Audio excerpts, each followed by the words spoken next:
DB হেফাজতে থাকা কোটা সংস্কার আন্দোলনের ৬ সমন্বয়কে রোববার প্রকাশিত একটি ভিডিওতে এভাবে দেখা যায়। ভিডিও থেকে নেওয়া। গোয়েন্দা পুলিশের ডিবি হেফাজতে থাকা বৈষম্যবিরোধী ছাত্র আন্দোলনের ৬ সমন্বয়কে ছেড়ে দেওয়া হয়েছে। আজ বৃহস্পতিবার বেলা ১:৩০টার একটু পরেই তারা ডিবি কার্যালয় থেকে কালো রঙের একটি গাড়িতে বেরিয়ে আসেন। ডিবির রমনা বিভাগের অতিরিক্ত কমিশনার এডিসি আজহার মুকুল ৬ সমন্বয়কে ছেড়ে দেওয়ার বিষয়টি জানিয়েছে।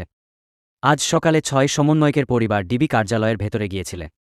কোটা সংস্কার আন্দোলনের সমন্বয়ক নাহিদ ইসলামের চাচা জাহিদুল ইসলাম ১:৩০টার পরে প্রথম আলোকে বলেন, ডিবির গাড়িতে করে তারা বাসায় যাচ্ছে। কোটা সংস্কার আন্দোলনের সমন্বয়কদের মধ্যে প্রথমে ৩ জনকে গত শুক্রবার বিকেলে ধানমন্ডির গণস্বাস্থ্য নগর হাসপাতাল থেকে তুলে আনা। তারা হলেন নাহিদ ইসলাম, আসিফ মাহমুদ ও আবু বাকের। তাদের মধ্যে নাহিদ ও আসিফ সেখানে চিকিৎসাধীন ছিলেন।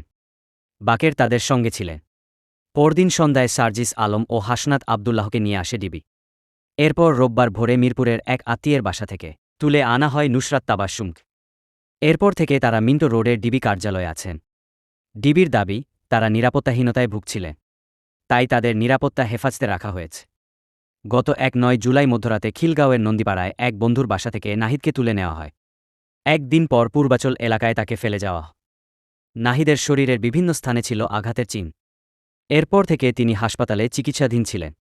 অপর ২ সমন্বয়ক আসিফ ও বাকেরকেও একই দিন তুলে নেওয়া হয়েছিল।